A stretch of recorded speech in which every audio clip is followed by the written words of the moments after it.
back.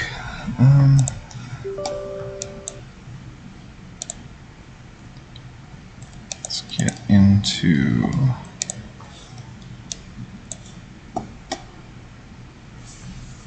get this open. Debating if I want to just try and reassemble my interfaces. I'm pulling open some of my tools here.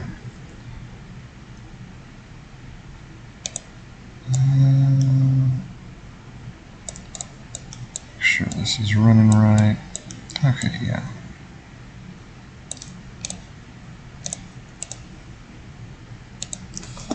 So, I usually work in this program.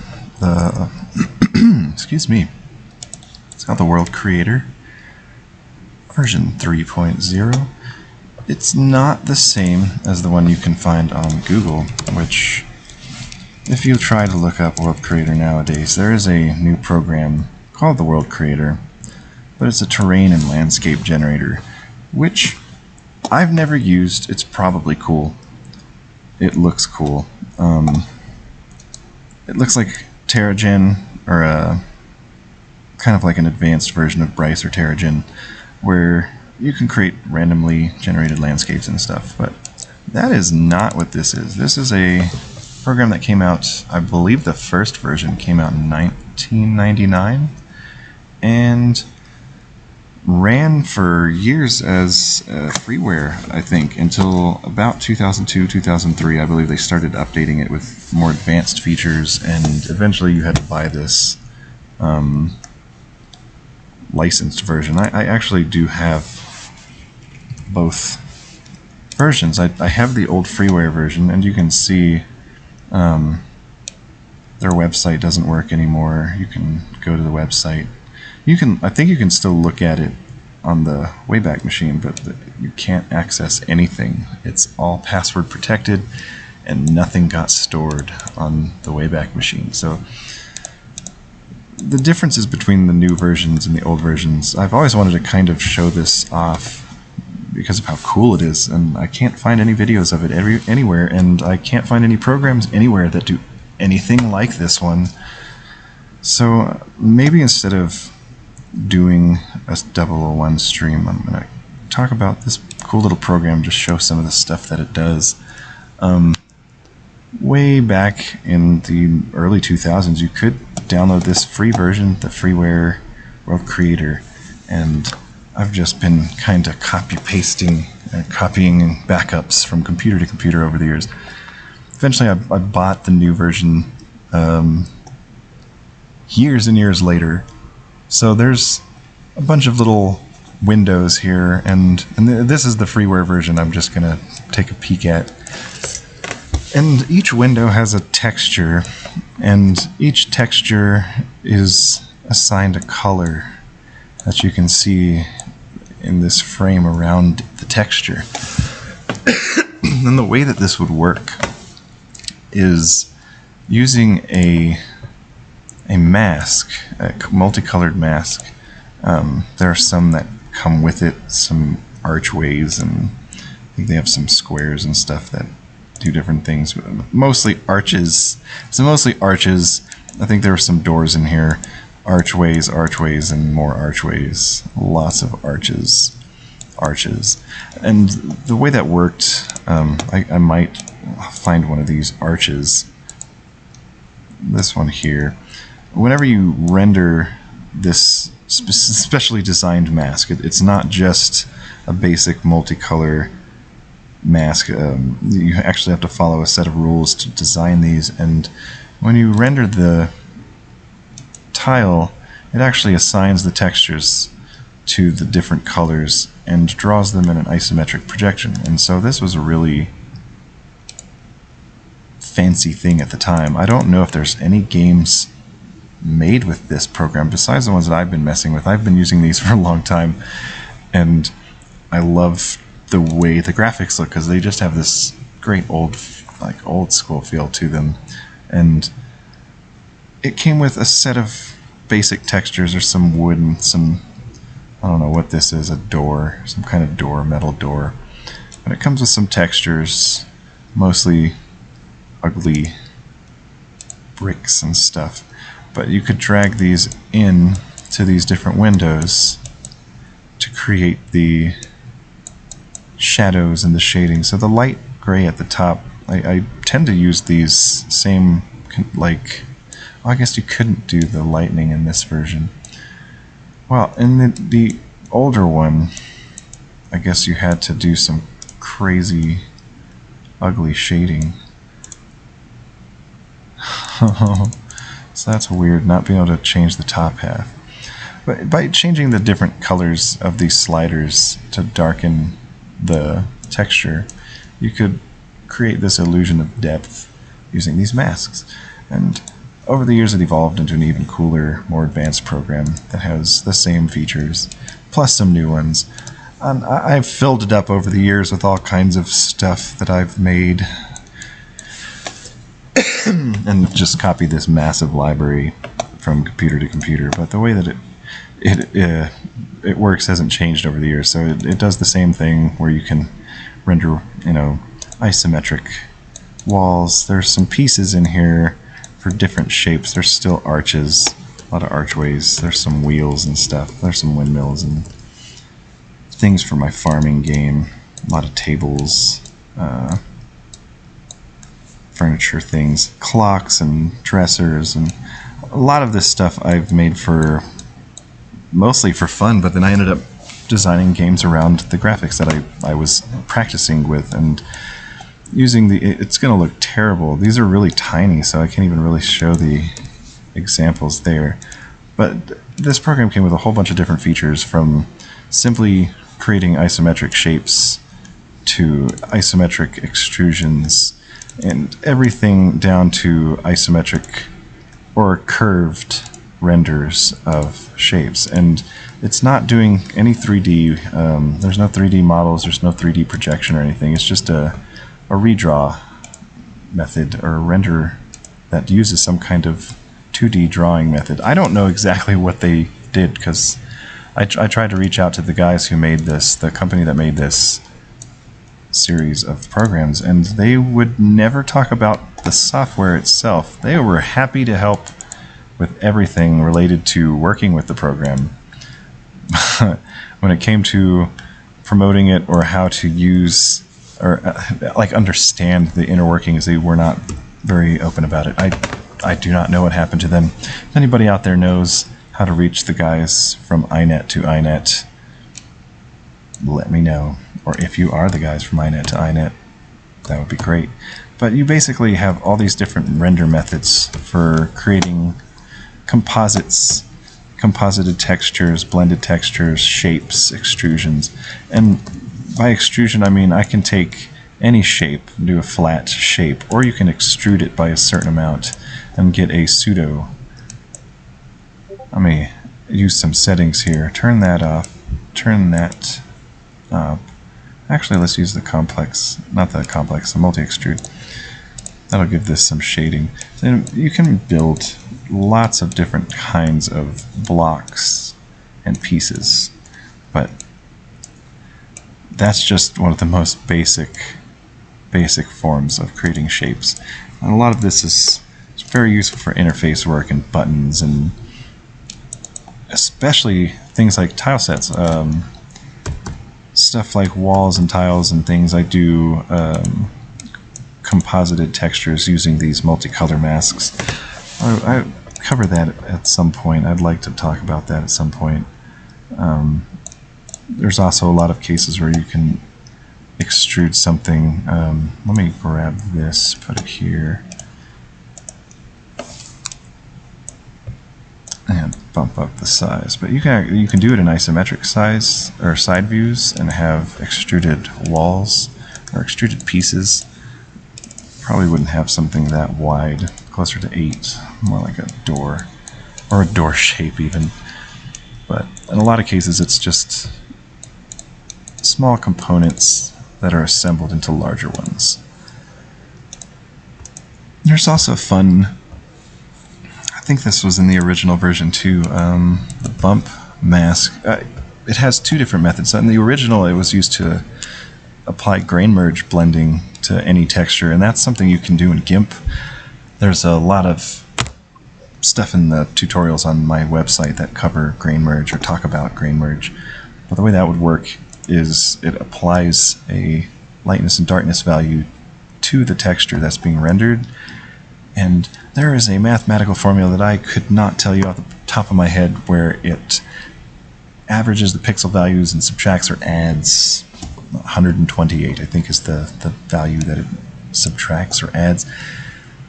Whatever it's doing, there is a specific color of gray that does not change the brightness, and it's 128, 128, 128 RGB. It'll leave the texture that's covered. I think this corner of this mask right here is about the right color, but a lot of these are just weird shapes and they don't look great. I don't think there's any just flat ones that I can use as an example. Sure aren't. Well, wherever that plain gray is, it doesn't get affected by the lightening or darkening. So it's really nice for adding, this is a terrible texture to use for it, but it's really nice for adding shadows and shading, lighting effects. And you can do stuff with specifically designed gradients to, add lighting, or so now it kind of looks like we've got light on there. But if you were to do the same blending mode or the same blend with a different blending mode, you wash out the colors, multiply or multiplicative, I believe. It would end up darkening everything on the edges, and the middle would probably be a bit brighter than this. And if you use additive, things can get washed out. But grain merge, this bump mask type, is just a grain merge blend that you can find in GIMP. You can still do that over in this program, the 3.0 version, but instead there's this other feature. Pull something in here, make it isometric. But if you tick the height box, you get a bumpy version of it, which I'm not sure why it was called bump in the original, because you can't do that in the original version. But now you can. You can get bumpy tiles, bumpy versions, and this is really nice for designing hills and shaped terrain, natural terrain or unnatural terrain. I see some examples at the end here. It's very hard to see some of these, but you could actually height map and bump out entire sections, and it's time consuming. It takes a while. I have to build the masks very specifically. It's also good for making animations and characters and stuff that have depth, or if I want to do something to water caustics. That's a good example, actually. I think I showed that on the website. But if you bump water caustics, let's give it a water color, it does actually give you this nice Ripley water. I think I'm going to work on a graphics pack made out of Ripley water, and there are animations for these. I've done animations for all of my water. And even cooler is they are tileable, so they will snap together and it'll be seamless, even along any raised edges.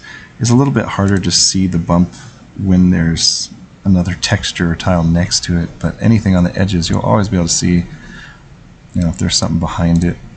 Actually, there's a floor behind it. Yeah, if there's anything behind it, you'll see that curve. The water will wash up against the walls or whatever. So that's a fun one. It's really useful to do landscapes and animation stuff. Multi-2D, I think I've shown this in one of my other videos, but I mostly use this for compositing textures together. You can pick two different textures. Say, like, if I wanted a sandy texture, and I guess I'll keep the sandy and water texture, I can actually create a series of blend masks to overlay things. I don't want extrude on, to overlay things in a nice way, but this also works if I use any kind of texture from my terrain folders. I could blend my dirt with maybe I want some grass or something. You can't really tell. That was not a good one to pick. Let's try some dirt. Yeah, that's good enough to make simple transitions. It's great for prototype textures, stuff that I just want to throw together and test to see if things connect on the sides and whatnot. There's also ways to do walls and rooms and buttons galore. I've done a lot of isometric character tests. A lot of this is just to experiment with animation when I'm trying to make masks for my animations. But I could give this guy a little outfit or something. Let's give him a reddish shirt. I'll give him... start here. Get more skin tony. That's closer. Usually skin tone's kind of in between the red and the yellow. That's kind of skin tone-ish. And he'll probably have some yellowish hair. Now I could use a paint bucket tool and just make a whole bunch of those using these colors. And the reason I'm not going to do that, let's give him some blue pants really quick. The reason I'm not going to do that is because I don't want to. I don't want to mess up. I want to have this readily available to swap, because you can swap color palettes or you can swap out texture. So I don't want to do it like individually for every single color scheme. And this is just to save time. So I can create a series of these masks that are specific colors that match with the world creator's colors. You know, I want to give him some brown shoes or something probably, and I don't even think I'm using this color, but we'll get this colored guy. I'll switch the auto crop off. Get this cool little color guy. And he's isometric, so he'll fit with isometric stuff, but it's also an animation sequence. So another cool feature built in is this batch animations to world viewer. So if I select this mask to world viewer option, where it says batch masks to the world viewer, it'll actually check to see what folder I'm in and render all of my masks here using the settings that I put together up here. So even if I could put it on extrude, it's going to look ridiculous, but it'll make it like it'll make him thick. I could actually make it a thick dude. Now it's just, it looks weird because it's coming out from the bottom. Normally the way you'd fix that would be to rotate the mask and extrude from the other direction, and then you can flip him back. So now it looks like he's extruding downwards. But you hit process to batch process all the masks with my settings, and I accidentally left the extrude settings on. And I can get every animation frame for my now 3D thick isometric guy. Didn't mean to do that. Oops. Well.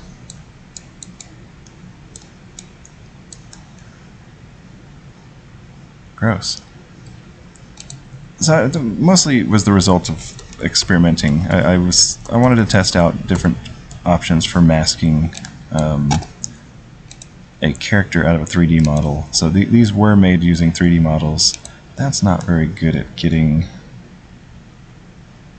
Oh, that's because this mask is messed up. So there's some coloring messed up in my masks that I still have to fix. But if I go back to my side view guys, I believe these guys are all fine. It's very possible to just put textures in there, and it sometimes doesn't look completely right. Like, I probably want to have a couple different types of fibers here. We'll give them some greenish pants. Maybe even blue if I've got a blue. Give them a leopard shirt. So it doesn't look right most of the time because the textures are kind of, it's like chroma keying where the texture just stays static in the background.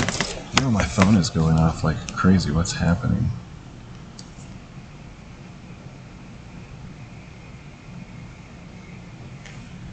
Oh, just random national storm warning. Oh yeah. I guess there's a winter storm rolling in, so it's going to snow all night tonight. This one can be his hair. I could just leave his skin like that. So that's the idea, is I can actually swap out the different colors and textures, but then I could use every single series of my animation masks in sequence, and just it'll apply the same exact textures to every single frame as I use the masks. Now these are made by posing a 3D model and actually applying these colors to the model. And I want to cover that at some point one day. Just making character masks, or how I made character masks. Look at all those little walking animations. Yeah. I've got this tucked away.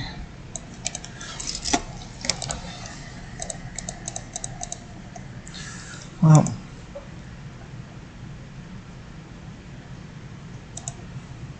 there's only one more that I'm really going to show off today.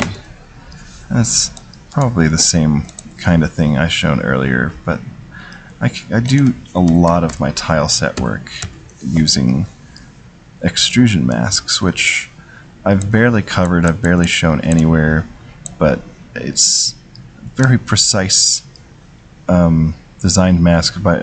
All of these are 32 by 32, and each one is designed so that I can utilize it in a different way.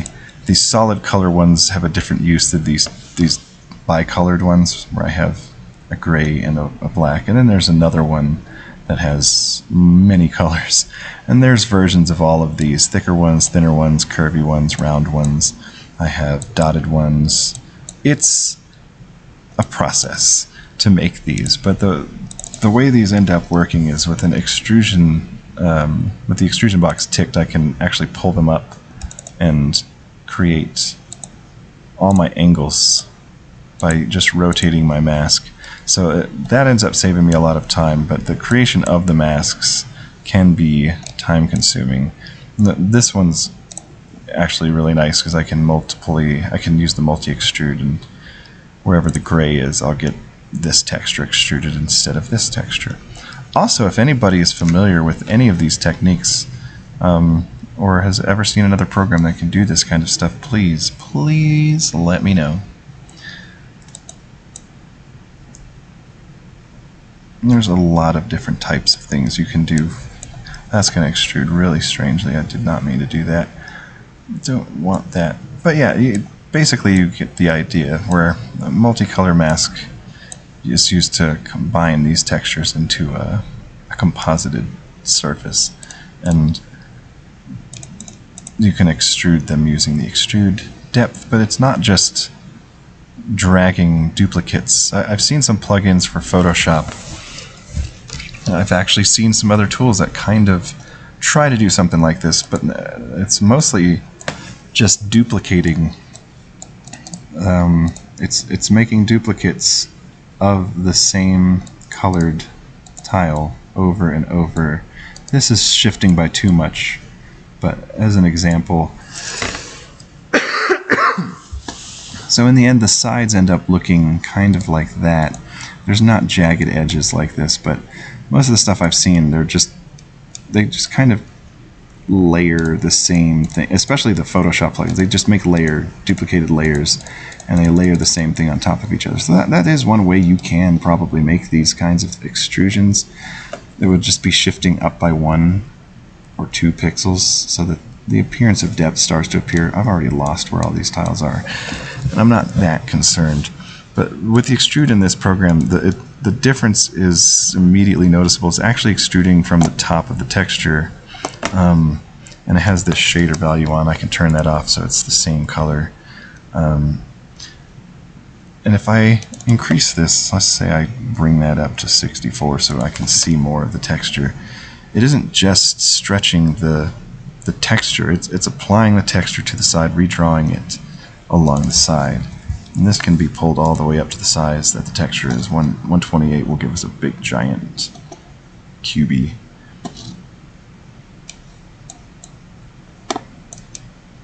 It gets a little laggy at that point, but these are really horrid textures to be using for this. but yeah, they line up perfectly.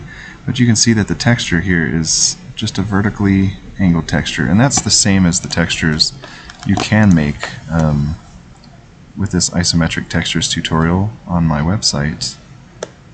There are 2 different tutorials for that, but the isometric textures tutorial, you'll need a copy of GIMP and a copy of GMake Filter Suite.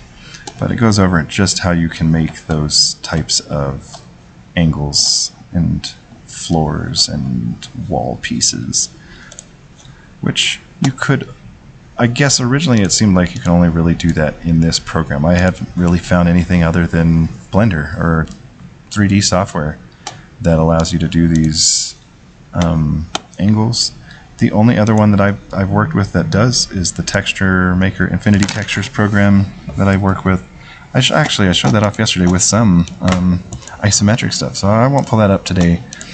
But I want to know if there's anything else out there that is as straightforward as this, as far as converting things into an isometric projection without using 3D models. Especially working with the masks, a system of masks. There's definitely some kind of process that I have spent years trying to find with no luck. But it would be great if I could find somebody out there who recognizes some of these techniques. They've been around at least since this program came out.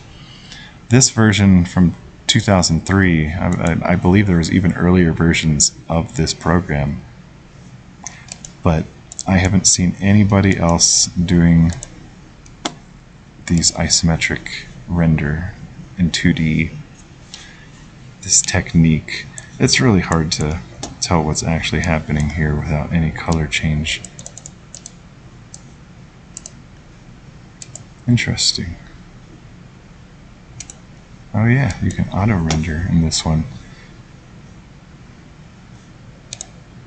I don't really work with this version anymore because I have the newest version.